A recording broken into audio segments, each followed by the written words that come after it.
Puji Tuhan, selamat pagi, salam damai sejahtera di dalam Tuhan kita Yesus Kristus. Puji Tuhan, bertemu kembali di hari Jumat, tanggal 11 September 2020. Pagi ini saya ingin meneruskan sedikit dari apa yang saya ulas kemarin ya, dan apa yang saya sampaikan kemarin ya. Kita akan membaca di dalam 1 Yohanes pasal 2. Ini juga pernah saya sampaikan beberapa waktu lalu. Maksudnya ayat ini. 1 Yohanes pasal 2 ayat yang ke-6 ya, sampai ayat yang ke-11 ya. Barang siapa mengatakan bahwa ia ada di dalam Dia, ia wajib hidup sama seperti Kristus telah hidup. Saudara-saudara yang kekasih, bukan perintah baru yang dituliskan pada kamu, melainkan perintah lama yang telah ada padamu dari mulanya.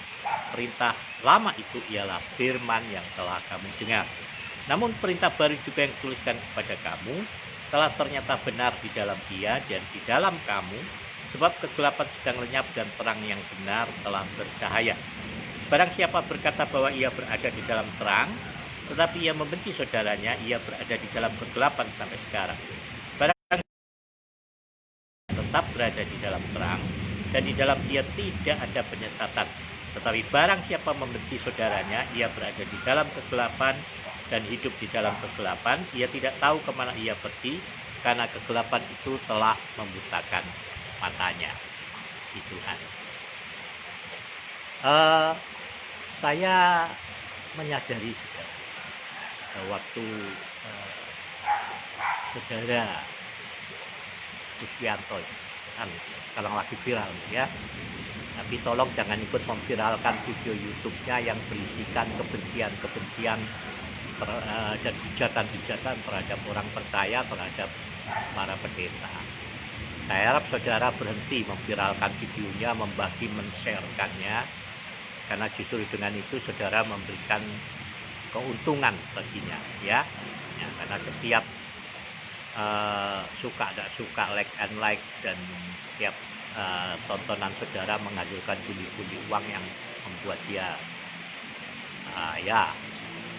mempergunakannya untuk yang tidak benar. Nah, saya mengenal anak muda ini lama saudara ya. Jadi tapi sejak saya melihat waktu dia masih menjadi pendeta begitu ya, hamba Tuhan tapi menjadi pendeta ya, saya dari sebelumnya pun saya sudah melihat saudara ya, saya sedikit menyesal tentang orang yang merekomendasikannya ya. Nah, tapi itu sudah masa lalu saudara. Tapi yang saya lihat adalah hal ini ya.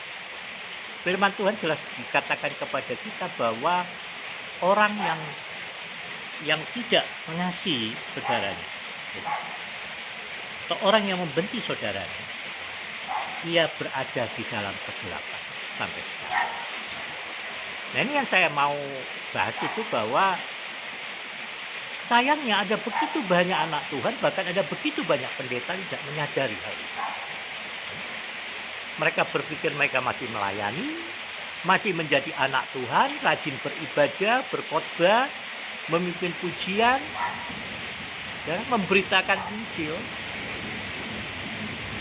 Tetapi mereka tidak sadar bahwa apapun yang mereka lakukan itu sia-sia di hadapan Allah. Ya. Mereka pikir mereka berada di dalam kegelapan, tapi mereka mereka pikir mereka berada di dalam terang, karena memberitakan terang, memberitakan firman. Tetapi mereka tidak menyadari bahwa pelita mereka sendiri telah padam. Sebab jelaskan firman Tuhan katakan, barang siapa berkata bahwa ia berada di dalam terang, tetapi ia membenci saudaranya, ia berada di dalam kegelapan sampai sekarang. Ya.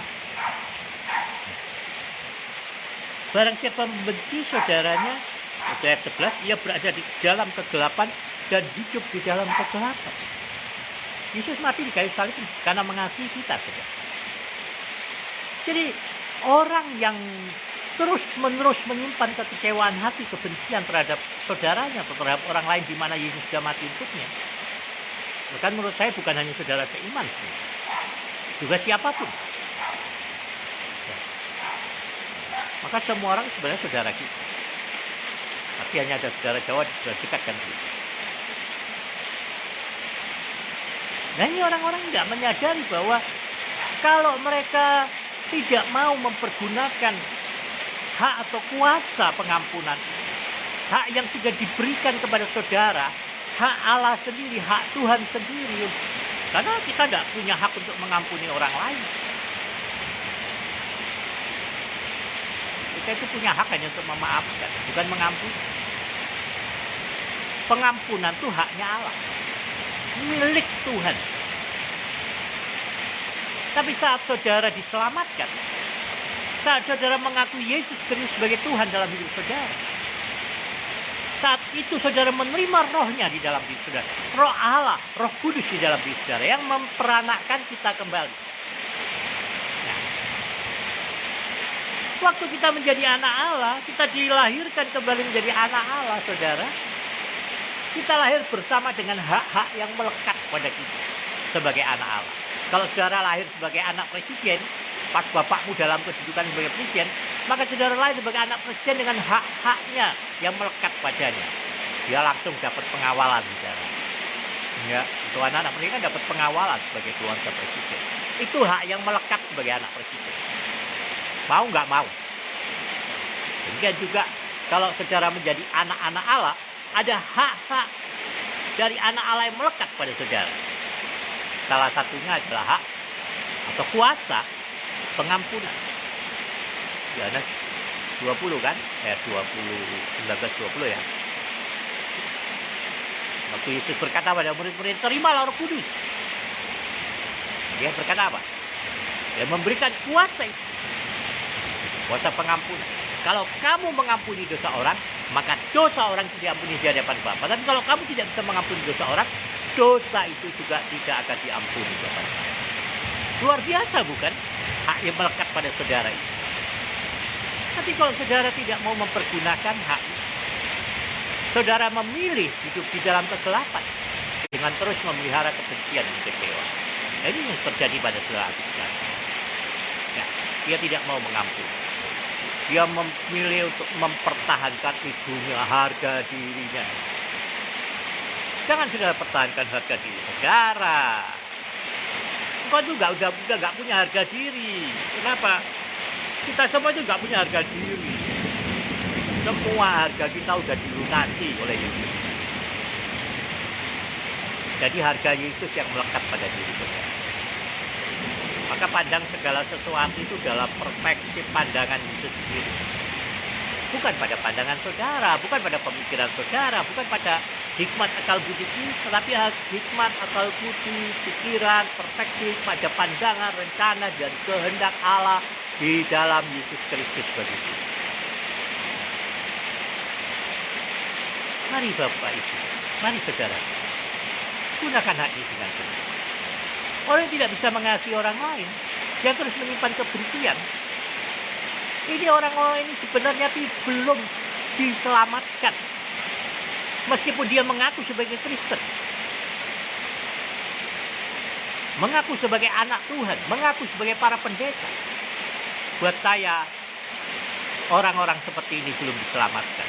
Tidak pernah menyadari akan pengorbanan Yesus baginya di atas kayu. Saya katakan lalu, banyak orang saat hari-hari ini menjadi pendeta bukan karena panggilan,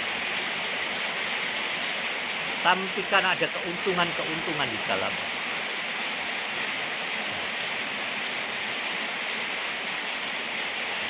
Semua orang bisa mengklaim diri mereka hamba Tuhan, anak Tuhan. Jadi silakan. Tapi jelas firman Tuhan kita katakan, kalau kita adalah anak Tuhan, kita wajib hidup sama seperti Yesus Kristus hidup. Jadi saya katakan juga, bukan berarti kita sudah sempurna, enggak. Tapi kita disempurnakan di dalam kasih karunia. Yang sempurna itu firman Allah. Kalau saudara mau sempurna, hiduplah seturut dengan kebenaran firman Allah. Taatilah kehendak Tuhan di dalam firman Allah. Sederhana sekali.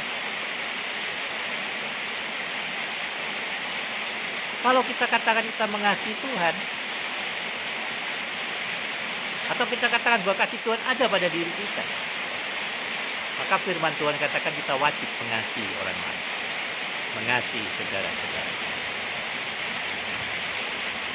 Mengasihi bukan cuma dengan perkataan, saudara, tapi dengan perwujudan dalam tindakan.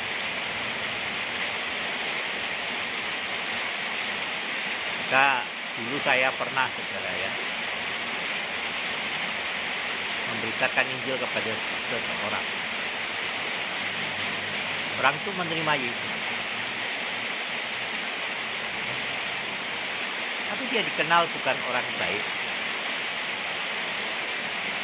Dan saya, ini anak muda, seorang wanita, dia bukan orang baik, ya, seperti Maria Magdalena. Waktu dia berkumpul bersama kami, ada kebiasaan-kebiasaan lamanya yang masih menyeruak, masih ingin mengambil kembali tempat yang sudah ditinggalkan. Jadi dia kalau salaman itu dulu suka korek-korek tangan. Suka korek-korek tangan saya gitu. Dan dia melakukannya kepada beberapa orang. Wah, langsung cemoohan itu bertebaran juga. Saya sudah berusaha mencegah itu teman-teman saya. Jangan dibully. Waktu itu nggak ada bully, ya. Saya bilang jangan diejek, jangan dimarah begitu. Kita harus memahami bahwa dia berasal dari situ. Tapi sayangnya lebih banyak rasanya yang mengejek dia begitu dan menganggap bahwa dia nggak bertobat. Pada akhirnya karena kekecewaan merasa tidak diterima dalam lingkungan barunya, dia keluar. Saya sedikit menyesali hal itu. Tapi ini juga yang terjadi pada saudara kita yang meninggalkan Tuhan. Mereka meninggalkan Tuhan sebenarnya bukan karena kecewa sama Tuhan, tapi justru kecewa kepada saudara-saudara. Kita yang seringkali tidak secara benar mengejawantakan kasih Allah itu di dalam hidup kita.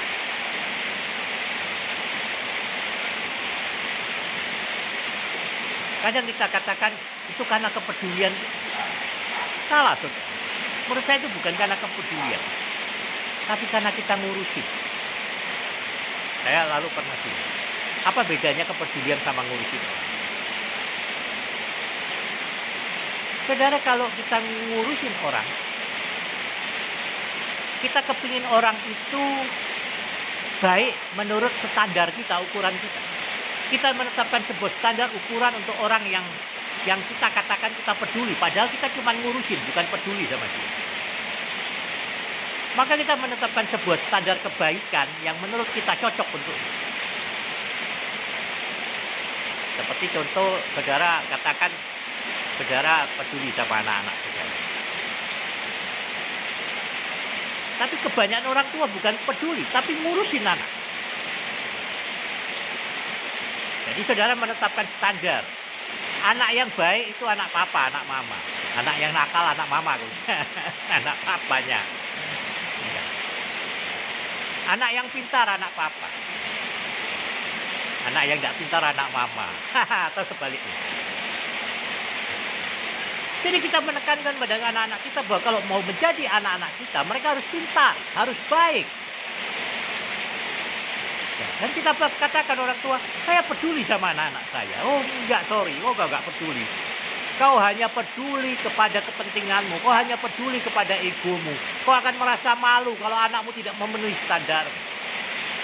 Pada akhirnya apa? Kau kecewa kan? Kau marah sama anak-anak. Sama juga pada istri, pada suami. Saya pun dulu begitu. Saya menetapkan standar buat anak-anak saya, buat istri saya. Dan akhirnya justru saya yang lebih banyak kecewa. Sampai satu kali Roh Yesus berbicara, Roh Kudus berbicara kepada saya. Bahwa Yesus mati untuk saya bukan karena saya baik,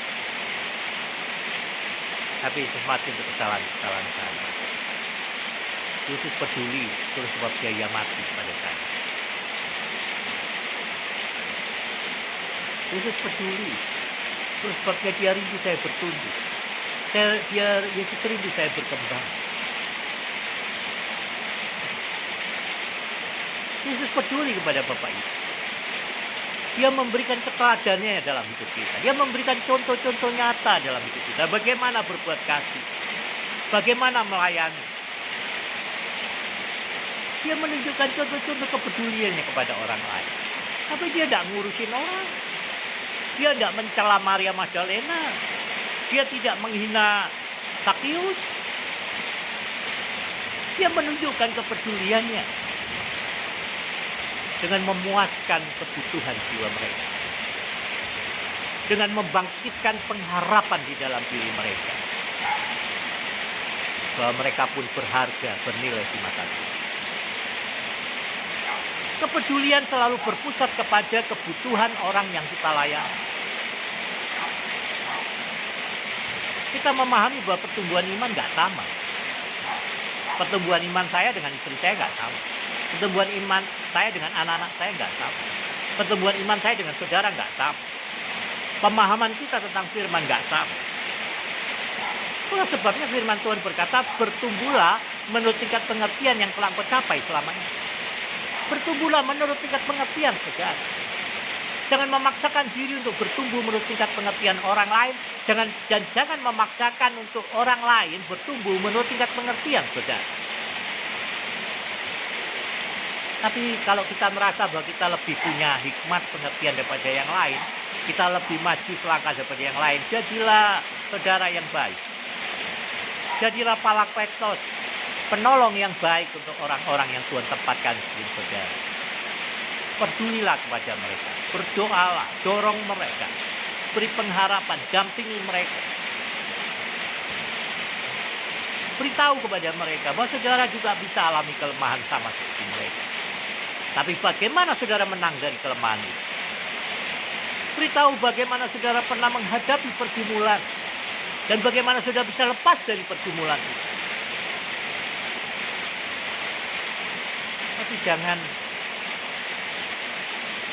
yang seringkali malah terjadi adalah ketika orang punya pergumulan, kita memperberat pergumulan, kita memperberat beban. Dengan apa? Ya dengan ngurusin mereka.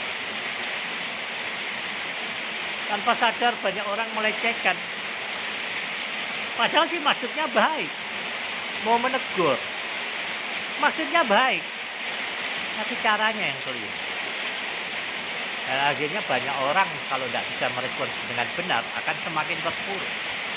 Kecewa. Kenapa kok tidak ada yang peduli pada saya? Kenapa saya bertanya baik-baik tapi jawabannya begitu? Ini yang sering terjadi, Bapak. Orang-orang meninggalkan Tuhan bukan karena mereka kecewa terhadap Tuhan, tapi kecewa terhadap kita sebagai representatif dari Tuhan. Dan ada akhirnya orang menganggap Tuhan itu sama seperti kita. Sama seperti gambaran yang mewakili. Kita semua ini kan gambaran Yesus. Mewakili kehadiran Yesus di dunia ini.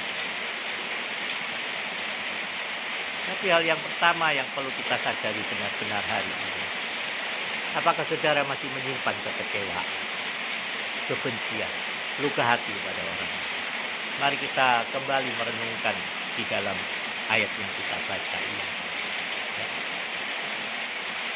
Barang siapa berkata bahwa ia berada di dalam terang, tetapi ia membenci saudaranya, ia berada di dalam kegelapan sampai sekarang. Barang siapa mengasihi saudaranya, ia tetap berada di dalam terang, dan di dalam dia tidak ada penyesatan. Tapi barang siapa membenci saudaranya, ia berada di dalam kegelapan dan hidup di dalam kegelapan.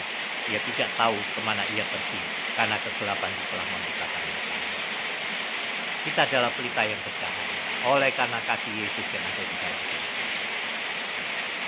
Kalau kasih itu menjadi tawar, dengan apa lagi ya dihasilkan? Tidak bisa. Karya kematian itu satu kali selama-lamanya. Jangan menyia-nyiakan. Kalau orang terus menyimpan kebencian, maaf, surga itu hanya utopia, hanya impian.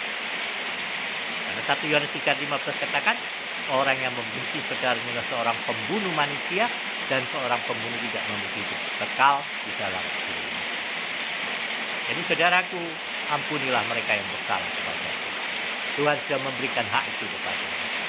Ingat, kalau kau belum bisa mengampuni saudaramu, jangan pernah minta ampun sama Tuhan. Doamu itu tidak akan diterima. Nah, ini dalam doa Bapa kami kan, ampunilah kami sama seperti kami juga telah mengampuni orang yang bersalah pada kami. Jadi sebelum kau mengampuni orang lain, jangan minta ampun sama Tuhan. Tuhan tidak akan dengar. Jadi ampuni orang-orang yang bersalah hari ini. Jangan sampai engkau benar-benar tersesat. Hari ini kau masih tersesat di dalam terang. Tinggal kembali pada terang, dan engkau terang itu kembali. Maka kau akan pecah. Ini ada satu, mengakhiri renungan pagi ini ada satu kisah saudara dari Thailand. Dan ada biksu-biksu ya. Nah, ini ada seorang biksu yang buta. Jadi dia membawa sebuah pelita, lampu publik gitu ya, pelita. Jadi dia harus membawa pelita itu kemana-mana tuh, supaya orang tahu bahwa dia orang buta. Nah, ya. Nah, satu kali dia berjalan dengan membawa pelitanya ini kalau malam ya, bukan kalau siang, kalau malam. Dia membawa pelita itu, lalu dia bertabrakan dengan seorang. Wah, dia marah sudah. Dia lupa kalau dia buta. Dia marah, dia ngomong sama orang ini. Kamu buta ya? Kamu tidak melihat pelita yang saya bawa? Orang itu katakan, loh saya tidak buta. Tapi saya tidak melihatmu. Karena pelitamu itu mati. Pelitanya mati. Sudah. Kita ini pelita yang bercahaya. Tapi kalau kasih Tuhan tidak ada dalam diri saudara, saudara hanya membawa pelita yang mati. Keterisanan kita tidak akan berbuah. Keterisanan kita tidak akan menjadi berkat. Seperti yang saya katakan, saya lebih senang hidup pengikut Yesus daripada orang lain. Ya, kalau orang bertanya agamanya apa ya, Kristen. Tapi saya lebih senang memperkenalkan diri sebagai pengikut Yesus. Kenapa? Karena saya tidak mau membatasi dalam sebuah gereja, dalam sebuah organisasi, denominasi untuk dapat menjadi bangsa. Kita mengasihi semua orang, siapapun, agama apapun, kepercayaan apapun. Mari kita merepresentasikan Yesus, mencerminkan kasih Yesus, kepribadian Yesus yang ada dalam diri kita kepada semua orang. Selamat pagi Bapak Ibu. Ini hujan tadi luar, lampunya mati. Makanya agak sedikit lambat karena sinyal. Ini ada di luar karena lampu masih mati. Ya. Tapi percayalah, hari ini kau akan menikmati dari yang baik di dalam kemurahan. Dan itu akan menolongmu mungkinmu, sehingga kemanapun kau pergi kau akan beruntung, setiap usaha pekerjaanmu akan berhasil, semua apa yang kau jamah akan menjadi berkat. Tuhan, saudara diberkati sudah bisa men-sharekan video ini, atau men-sharekan di YouTube-nya. Di YouTube silakan. Di pun tidak apa-apa. Karena ini hanya sebuah video dokumentasi saya. Di Tuhan, Tuhan Yesus memberkati kita semuanya. Sampai bertemu esok pagi. Salam sehat.